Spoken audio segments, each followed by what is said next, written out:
ETF index mutual funds నేర్చుకుని stock మార్కెట్లో రాణించాలనుకుంటున్నారా? వెంటనే ఈ నెంబర్కి కాల్ చేయండి.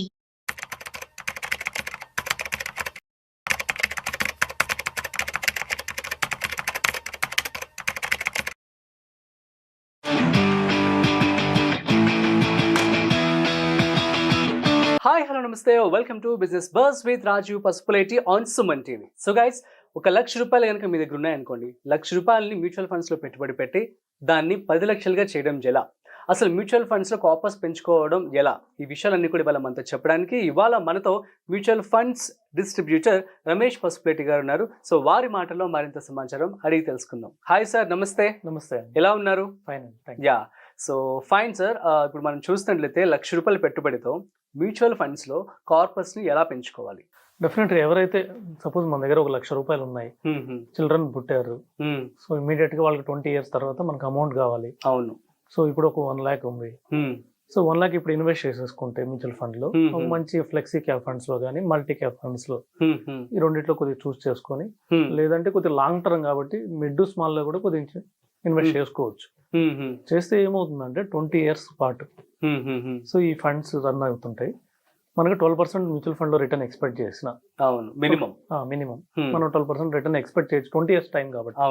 షార్ట్ టర్మ్ లో అయితే మనం ఎక్స్పెక్ట్ చేయలేము, కానీ యాక్చువల్లీ మనకు లాంగ్ టర్మ్ 20 years చాలా మంచి time mutual fund. Exactly golden period అని చెప్పొచ్చు. చాలా మల్టిపుల్ టైమ్స్ అవుతుంది. సపోజ్ 10 లక్షలు కావాలంటే మనకి 12% రావాలంటే 12% వస్తే మనకి ఎగ్జాక్ట్లీ మనకి 10 lakhs అవుతుంది 20 years. సో ఇప్పుడు 1 lakh ఇన్వెస్ట్ చేసుకుంటే 20 years తర్వాత 10 lakhs రెడీగా ఉంటుంది, నో డౌట్, 12% తోటి. సో సపోజ్ మనకి 10 lakhs సరిపోవు అనుకుంటే 2 lakhs ఇన్వెస్ట్ చేసుకోవాలి. ఇద్దరు పిల్లలు ఉంటే 1 lakh ఇన్వెస్ట్ చేసుకుంటే వాళ్ళిద్దరికి 10 lakhs రెడీగా ఉంటాయి. సో వాటికి 20 years దాకా వాటిని టచ్ చేయకూడదు. సో డెఫినెట్ గా మంచి రిటర్న్ వస్తుంది. సపోజ్ ఎవరైనా గ్రాండ్ పేరెంట్స్ ఉంటారు, గ్రాండ్ పేరెంట్స్ కూడా గిఫ్ట్ ఇస్తుంటారు చిల్డ్రన్ కి. సో వేరే ఏదో ఎక్కడో ఇన్వెస్ట్ చేస్తారు, సుకన్య సమృద్ధి లేకపోతే ఎక్కడైనా FD-లోనో ఇన్వెస్ట్ చేసి ఇస్తుంటారు నార్మల్.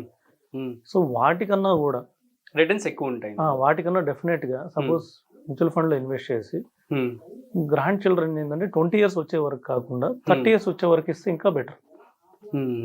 పేరెంట్స్ అంటే డెఫినెట్ గా చిల్డ్రన్ గోల్స్ కోసం, ఎడ్యుకేషన్ గోల్స్ కోసం ఇన్వెస్ట్ చేస్తారు కాబట్టి 20 years కి ఇన్వెస్ట్ చేసుకుంటారు. కానీ గ్రాండ్ చిల్డ్రన్ కి గ్రాండ్ పేరెంట్స్ ఎలా ఇస్తారంటే ఒక ఆస్తి లాగా ఇవ్వాలని ఇస్తారు.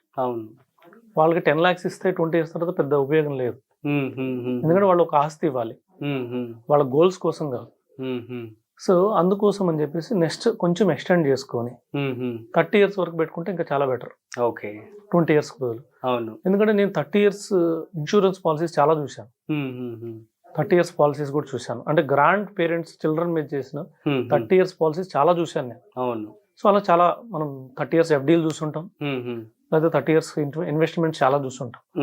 అలాగే మ్యూచువల్ ఫండ్ లో కానీ ఇన్వెస్ట్ చేసుకుంటే 1 lakh rupees సపోజ్ ఇదే 12% రేట్ ఆఫ్ రిటర్న్ వస్తే 36 lakhs అవుతుంది 30 years కి. ఒక లక్ష 36 లక్షలు అవుతుంది 12% రేట్ ఆఫ్ రిటర్న్ తోటి 30 years ఉంచితే. సూపర్. వాటిని టచ్ చేయకుండా.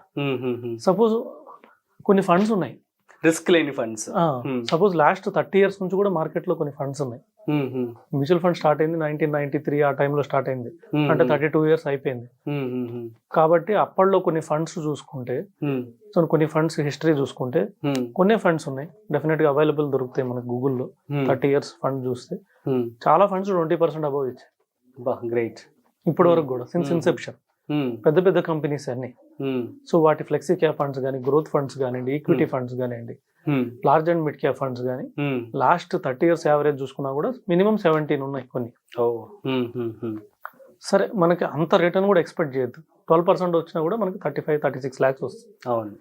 సపోజ్ మనకి అదృష్టం బాగుంటే 13% వచ్చింది అనుకోండి, ఇంకొంచెం పెరుగుతుంది, 48 lakhs అవుతుంది. సరే, మనకి ఇంకొంచెం అదృష్టం బాగుంటే 14% వచ్చింది అనుకోండి, ఆల్మోస్ట్ మన ఫండ్ వాల్యూ 14% తోటి 65 lakhs అవుతుంది. Just 1 lakh రూపీతో 1 lakh. అమేజింగ్. సరే, 15% వచ్చింది అనుకోండి సపోజ్, అంటే వస్తుందని కాదు, సపోజ్ 15% వస్తే ఎంత వస్తుందని తెలుసుకోవడం కోసం మనకి 85 lakhs వస్తుంది చిల్డ్రన్. సపోజ్ ఇంకా అదృష్టం బాగుండి 16% వచ్చింది అనుకుందాం, ఎందుకంటే మినిమం 17 ఇచ్చాయి కాబట్టి అనుకుంటే డెఫినెట్గా 16% రిటర్న్ తోటి మనకు 1,17,00,000 వస్తుంది. సరే వచ్చాయి అనుకో, లాస్ట్ 30 yearsలో అలా 17% వచ్చి రిటర్న్ ఇచ్చిన ఫండ్స్ అంతా మల్టిప్లై చేసి 1,00,000ని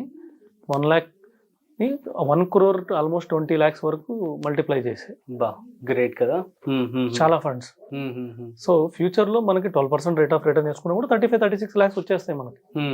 సో మన ఎక్స్పెక్టేషన్ 12% తీసుకుందాం. సో 35 lakhs రెడీగా ఉంటుంది చిల్డ్రన్ కి. అవును. సో అందుకని వాళ్ళకి ఒక గిఫ్ట్ గా ఒక పెద్ద అమౌంట్ ఇవ్వాలి. అవును.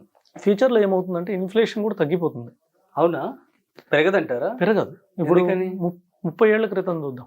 30 ఏళ్ల క్రితం మన ఇండియన్ ఇన్ఫ్లేషన్ 10%, 10 to 12% ఉంది. ఆ రోజుల్లో ఎఫ్డి రేట్లు కూడా 12% ఉంది. అవును. ఎందుకంటే ఎఫ్డి రేట్స్ ఏంటంటే ఇన్ఫ్లేషన్ కన్నా 1% ఎక్కువ ఉంటాయి, 1% ఆర్ 0.5%. ఎందుకంటే ఇన్ఫ్లేషన్ బేస్ చేసుకుని రెపో రేట్ ఉంటుంది, రెపో రేట్ని బేస్ చేసుకుని బ్యాంక్ ఎఫ్డి రేట్ ఉంటుంది. అవును. సో ఆ విధంగా 30 years బ్యాక్ ఎగ్జాక్ట్లీ ఇన్ఫ్లేషన్ చూస్తే 10-12% ఇన్ఫ్లేషన్ ఉండింది, ఎఫ్డీలు కూడా 12% ఉంది.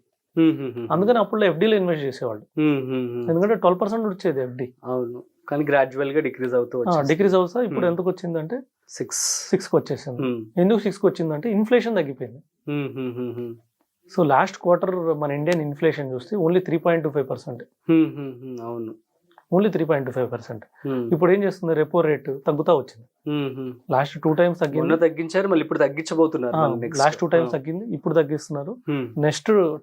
నెక్స్ట్ 2 months తర్వాత కూడా ఇంకొక ఆర్బీఐ రివ్యూలో ఇంకొక కట్ కూడా ఎక్స్పెక్టెడ్. అవునా? ఓకే. 0.25 ఎక్స్పెక్టెడ్. ఓకే. కదా 0.5 పెంచాలని కొంతమంది కోరుకుంటున్నారు. ఓకే. ఎందుకంటే ఇన్ఫ్లేషన్ చాలా తక్కువ ఉంది. అవును. ఇన్ఫ్లేషన్ తక్కువ ఉన్నప్పుడు డెఫినెట్ గా ఇది రెపో రేట్ తగ్గిస్తే బ్యాంక్ లోన్లు తక్కువకి వస్తాయి. తక్కువ వచ్చినప్పుడు డెఫినెట్ గా కంపెనీస్ కొద్దిగా డెట్ తీసుకుంటాయి, తీసుకొని ఇన్వెస్ట్ చేస్తాయి. కెపెక్స్ పెరుగుతున్నప్పుడు ఏమవుతుందంటే కొద్దిగా ఎంప్లాయ్మెంట్ కూడా పెరుగుతుంది. అవును.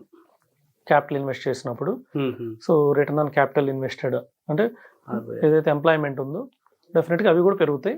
సో మన ఇండియాలో జనాభాకి అందరికి ఎంప్లాయ్మెంట్ రావాలంటే ఇదే process. Okay. Simple process. So మన ఇండియన్ ఇన్ఫ్లేషన్ ప్రకారం 3.25 అట్లా వచ్చినప్పుడు డెఫినెట్ గా ఏమవుతుందంటే ఈ ఇంట్రెస్ట్ రేట్స్ తగ్గుతాయి, కంపెనీస్ గ్రోత్ పెరుగుతాయి. అవును. అవును. కంపెనీస్ గ్రోత్ పెరిగినప్పుడు రిటర్న్స్ కూడా పెరిగే అవకాశం ఉంది. అవును. సో అందుకని ఇంకొక మనీ వాల్యూ కూడా తగ్గదు. ఇన్ఫ్లేషన్ తగ్గినప్పుడు మనీ వాల్యూ తగ్గదు. ఓకే. సపోజ్ 10% ఇన్ఫ్లేషన్ అనుకోండి, ఇవాళ ఒక ప్రోడక్ట్ సపోజ్ 1 lakh ఉంది అనుకోండి, okay. Next year 1,10,000 same product అవుతుంది. అవును. కానీ ఇప్పుడు ఇన్ఫ్లేషన్ ఎంత ఉంది, 3.25 లేదంటే 5 ఉంది అనుకుందాం, నెక్స్ట్ ఇయర్ ఎంత అవుతుంది, 1,05,000 అవుతుంది. కానీ మన రేట్ ఆఫ్ మనం ఎక్స్పెక్టెడ్ రేట్ ఆఫ్ రిటర్న్ 12% ఉంది కాబట్టి మన మనీ ఇంకా గ్రో అవుతుంది. ఓకే. అంటే లాస్ట్ 30 years బ్యాక్ 1 lakh అంటే చాలా ఎక్కువ. అవును. కానీ ఇప్పుడు లాస్ట్ 12 years ఇన్ఫ్లేషన్ ఎక్కువ ఉండడం వల్ల లాస్ట్ 30 years ఇప్పుడు బాగా తగ్గిపోయింది, చూడలేకపోయాం. కానీ ఫ్యూచర్ లో ఇన్ఫ్లేషన్ కొద్ది తక్కువ ఉంటుంది. ఇట్స్ గుడ్ సైన్ అని చెప్పుకోవచ్చు అందరికి. ఇప్పుడు యూకే, యుఎస్ లాంటి కంట్రీస్ లో ఇన్ఫ్లేషన్ ఎప్పుడూ తగ్గిపోయింది. అందుకని వాటి మనీ వాల్యూ పెద్ద పడవు, కంట్రోల్లో ఉంటాయి. ఇప్పుడు ఏమైందంటే మన ఇండియన్ ఇన్ఫ్లేషన్ తగ్గింది, వాళ్ళ ఇన్ఫ్లేషన్ పెరుగుతుంది. అవునా? యుఎస్ లో ఇన్ఫ్లేషన్ ఆల్ టైమ్ హైక్ వచ్చింది, యూకే లో ఇన్ఫ్లేషన్ ఆల్ టైమ్ హైక్ వచ్చింది. మనం గ్రోత్ స్టోరీలో ఉన్నాం కాబట్టి డెఫినెట్ గా ఫ్యూచర్ లో మనీకి మంచి వాల్యూ ఉంటుంది. అంటే 30 years తర్వాత 1 crore వచ్చినా దానికి వాల్యూ ఉంటుంది. సో అందుకని ఈ విధంగా 30 years స్ట్రాటజీ పెట్టుకుని ఇన్వెస్ట్ చేస్తే మంచి ఫ్యూచర్ లో చాలా పెద్ద అమౌంట్ తీసుకోవచ్చు. సూపర్ అండి. అండ్ ఏమైనా small cap and mid cap funds suggest చేస్తారా? డెఫినెట్ గా అంటే టు ఇన్వెస్ట్ మనం ఎంఫీ రూల్స్ ప్రకారం నేమ్స్ చెప్పకూడదు, కానీ డెఫినెట్ గా మనం గూగుల్ చేసిన టాప్ 5 స్కీమ్స్ తీసుకొని వాటిలో కూడా మనకి లాస్ట్ ట్రాక్ రికార్డ్ ఉన్నది తీసుకుంటే better. 5 years 10 years track record.